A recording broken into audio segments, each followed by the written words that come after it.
geek. There you go. See, honorary. Could be permanent. We gotta see how. We'll see how it works out. How it works out. We'll see how it trial. Yes, 30-day trial. So, can you tell us a bit about the Cyborg book? Are you picking up where David Walker came off at, or this is like brand new? I can't tell you anything. You can't tell us anything? No, this is going to be a really crappy interview. 1 minute interview. World record. Okay, well, if you can't tell us about that. I can't tell you. I'm not picking up where David Walker left off. I'm actually starting from scratch. So it's brand new? Brand new stories, brand new approach to the character. Okay. David's run was great. Yeah. And very inspirational, but I like to do things my own way. Okay. So that's the way. So it's kind of part of the rebirth process of just his fresh, getting people on board with this book and everything. Yeah, brand new artists and brand new writer and whole new approach. So just a little bit, where's Cyborg at when you're starting the series off at?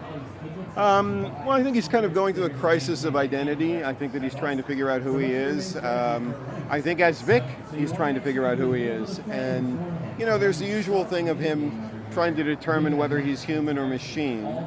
That's kind of something that we've seen before. But also he's a young man coming of age. And one of the things that I'm wanting him to do is move out of the house a little bit. And get out into the streets and have an identity of his own and start having new friends and start living the life of a young man in Detroit and a young black man in Detroit, which we know carries with it certain sets of certain circumstances and dangers and trials and tribulations. So let's investigate all that. Yeah. Cool. You got questions? Yeah, I do actually. So, going off of comic books, I know about your previous work. Uh-oh, I'm in trouble. So, you wrote Class Act? I did write Class Act, and yes. you wrote House Party. I did not write House Party, but I did Kid and Play's cartoon show. Yes, right, Kid and Play's cartoon. Okay. Yeah, so, which was better than House Party. You can say it. That's okay. Reggie Hudlin's a friend of mine. We call it an extension of House Party. Just like I call Class Act an extension of House Party. Well, you know something? When they called me to do the cartoon show, they said, you're going to do Kid and Play.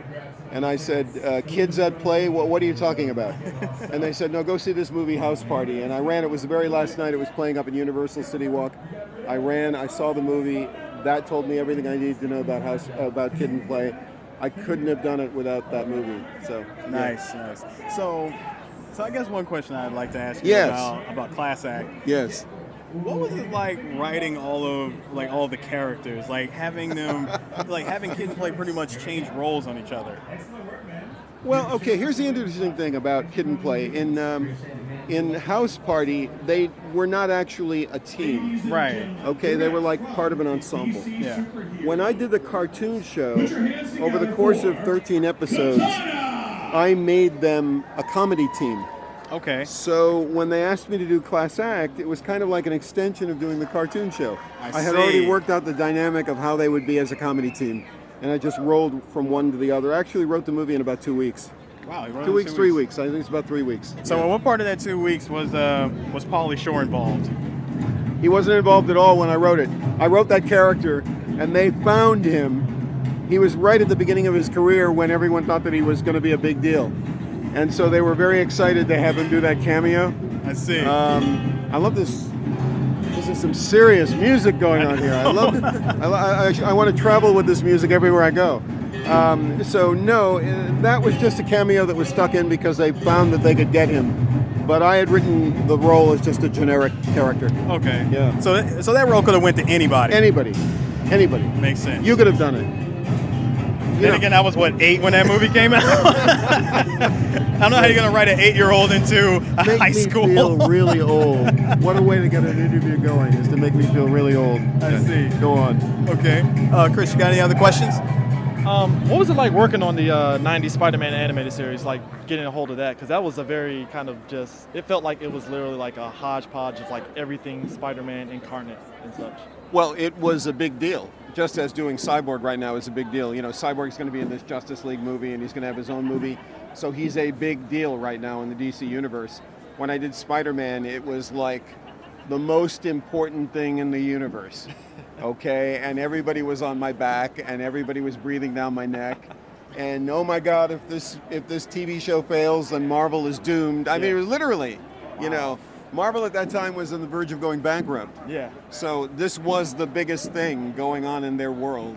And then the funny thing is, you handle something like that, and then you know, like a couple of years later, you go into an office to get a job, and you say, "Well, I did Spider-Man," and they got that old thing.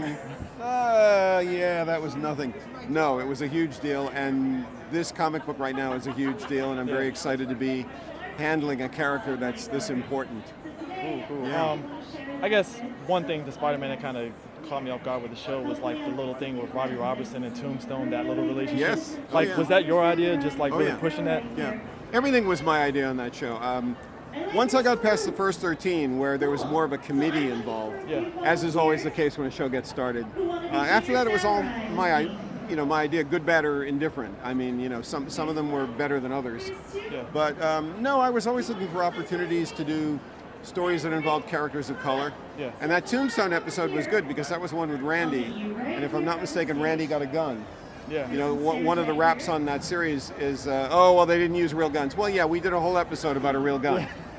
Duh, you know. Oh, they used laser rifles. Well, who cares? You know, I mean, it's the same thing. Same thing. Same you logic, know.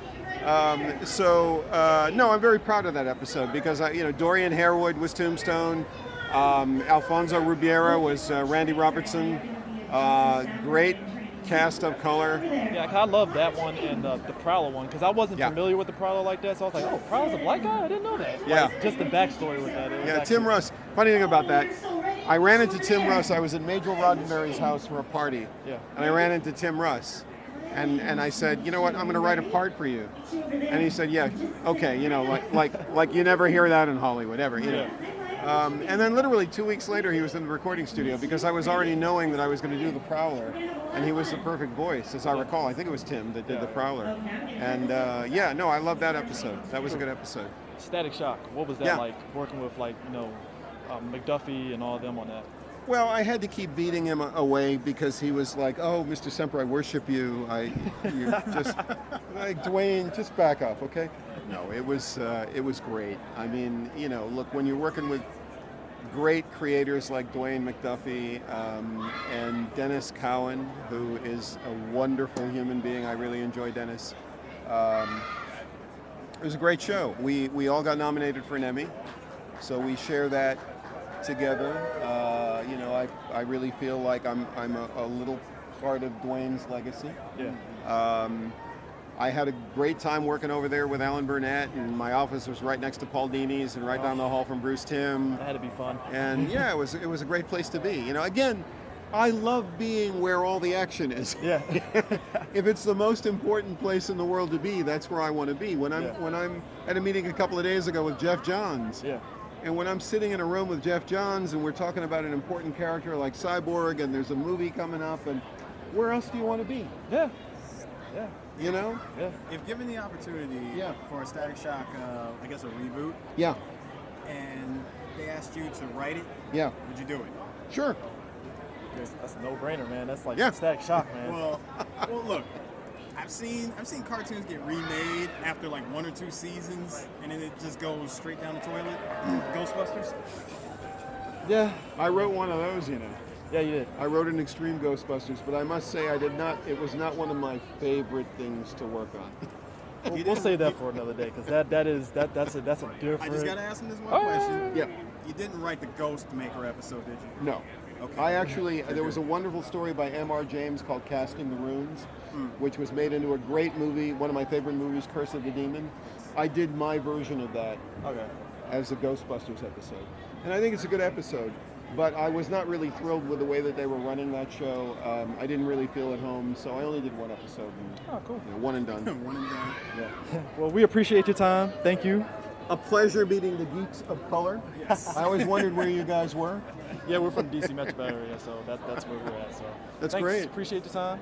Thank and you we for were looking forward to interviewing me. Cyborg.